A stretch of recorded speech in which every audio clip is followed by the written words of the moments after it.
saya dari kelas 10 PPLG 1. Saya bersekolah di SMKN 1 Majalengka. Untuk video kali ini, saya akan membahas tentang HTML, CSS dasar, dan JavaScript. Simak video sampai akhir ya. Untuk materi pertama yaitu HTML dan CSS dasar. Apa sih itu HTML?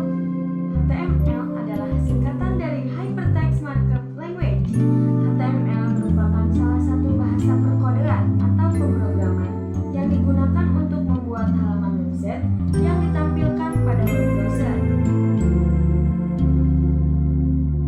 Selanjutnya yaitu sejarah HTML.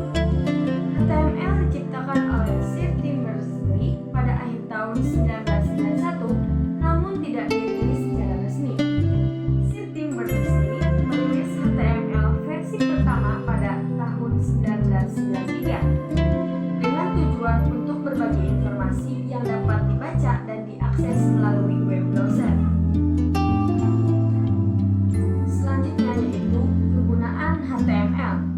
Hypertext Markup Language atau bisa disebut juga HTML adalah bahasa pemrograman yang digunakan untuk membuat halaman web dan memiliki beberapa kegunaan. Di antaranya, membangun struktur halaman web, menampilkan media, menandai bagian web, membuat online form, mengatur format tata letak, menambahkan hyperlink. Yang terakhir yaitu fondasi website. Selanjutnya yaitu struktur dasar HTML. Terdiri dari 3 konsep, yaitu tag, elemen, dan atribut. Saya sudah membuat codingan yang menunjukkan mana tag, mana elemen, dan mana atribut.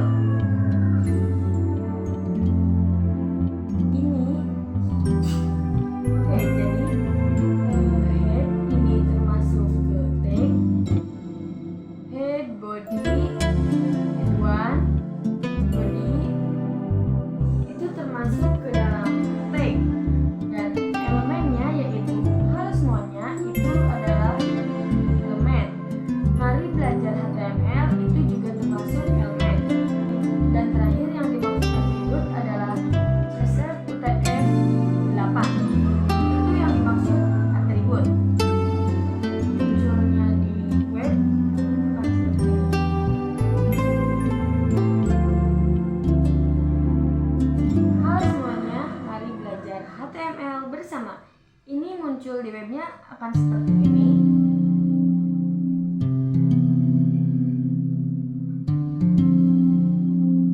Ini yaitu CSS dasar.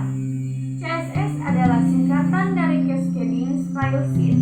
Digunakan untuk melengkapi file HTML dan tugas utamanya adalah menetapkan aturan tampilan atau style yang akan digunakan pada sebuah website.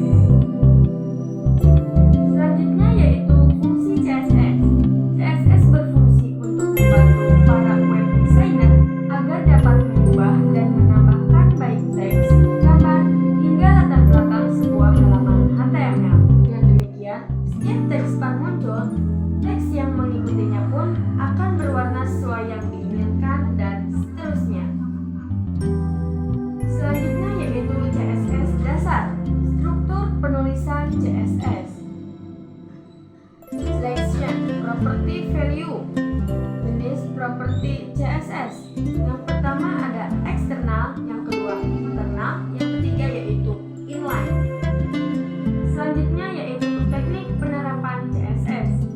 Yang pertama ada background, yang kedua border, yang ketiga box model, yang keempat yaitu layouting, yang kelima font, text, dan lain-lain.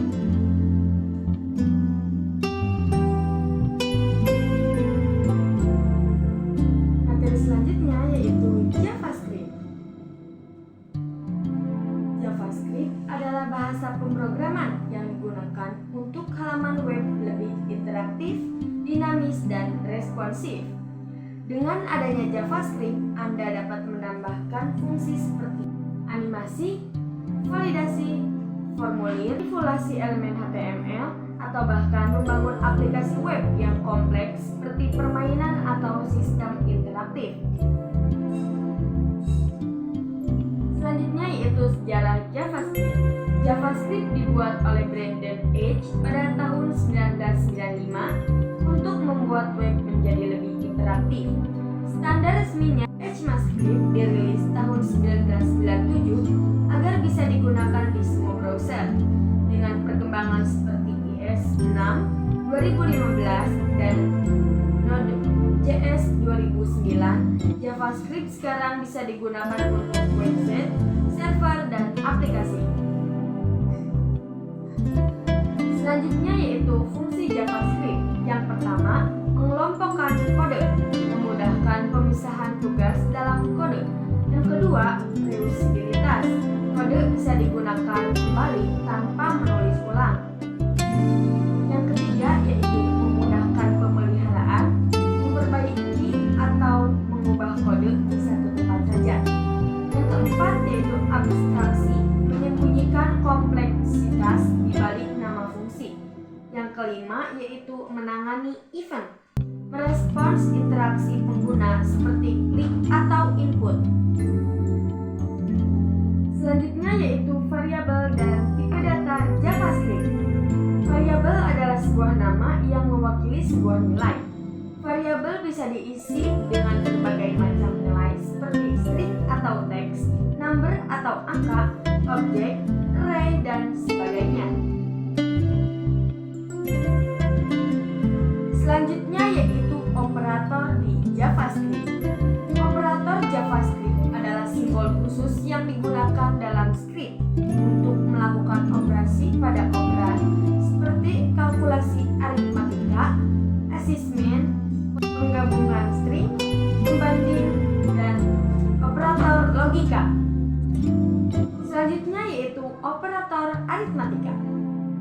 Penjumlahan simbolnya plus, pengurangan simbolnya min, perkalian simbolnya bintang, pemangkatan simbolnya bintang 2, pembagian simbolnya slice, sisa bagi simbolnya persen.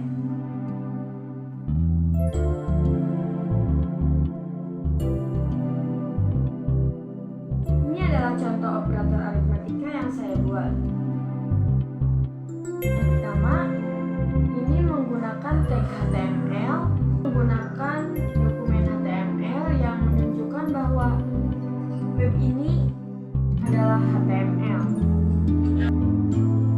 Terus ada tag HTML, head, meta, title,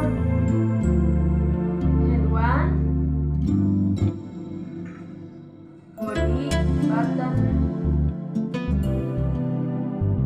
dan fungsi calculate yang ada pada script menjalankan beberapa operasi aritmatika yang hasilnya muncul di halaman web.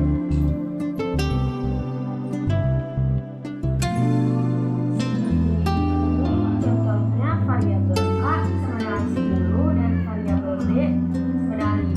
Dua variabel ini menyimpan nilai yang digunakan dalam operasi aritmatika. Dan juga saya menambahkan style di bagian teks agar hasilnya lebih tebal, dan inilah muncul di halaman webnya seperti ini. Judulnya akan lebih tebal karena di style. Hasil dari penjumlahan, pengurangan, perkalian, pembagian, dan sisa bagi. Oke, selanjutnya yaitu operator string, menambahkan jalur tambahan ke jalur atau nama berkas, menambahkan satu string ke akhir string lainnya. Selanjutnya yaitu pengkondisian. Pengkondisian dalam JavaScript digunakan untuk menjalankan blok kode tertentu berdasarkan kondisi tertentu. If mengecek apakah kondisi nilai terpenuhi. Jika iya, jalankan kode di dalamnya. Else if mengecek kondisi tambahan jika kondisi sebelumnya salah. Else if mengecek kondisi tambahan jika kondisi sebelumnya salah. Else menjalankan kode jika semua kondisi sebelumnya salah. Output berdasarkan nilai, hasilnya akan ditampilkan pada elemen PID initial. Selanjutnya yaitu pengulangan. Pengulangan atau looping dalam JavaScript digunakan untuk menjalankan blok kode berulang kali berdasarkan kondisi tertentu. Berikut adalah beberapa jenis pengulangan yang umumnya digunakan. For loop digunakan untuk perulangan dengan jumlah iterasi yang diketahui. While loop digunakan jika kondisi harus dicek terlebih dahulu sebelum perulangan. Do loop blok kode akan dijalankan setidaknya sekali sebelum kondisi dicek. Selanjutnya yaitu array. Array dalam JavaScript adalah struktur data yang digunakan untuk menyimpan kumpulan data atau elemen dalam satu variabel. Elemen-elemen array dapat berupa di tipe data apapun, seperti angka, string objek, atau bahkan array lain, atau array bersarang. Array sangat berguna untuk mengelola kumpulan data yang memiliki kesamaan. Selanjutnya yaitu objek. Dalam JavaScript, objek adalah tipe data yang digunakan untuk menyimpan koleksi data dan fungsionalitas. Objek dapat berisi banyak nilai dalam bentuk pasangan key atau kunci dan value atau nilai yang juga dikenal sebagai properti. Setiap properti objek memiliki kunci yang bersifat unik dan terkait dengan nilai tertentu yang bisa berupa string, angka, array, bahkan objek lainnya. Cukup sekian yang dapat saya sampaikan, kurang lebihnya mohon maaf. Sampai jumpa di video selanjutnya. Wassalamualaikum warahmatullahi wabarakatuh.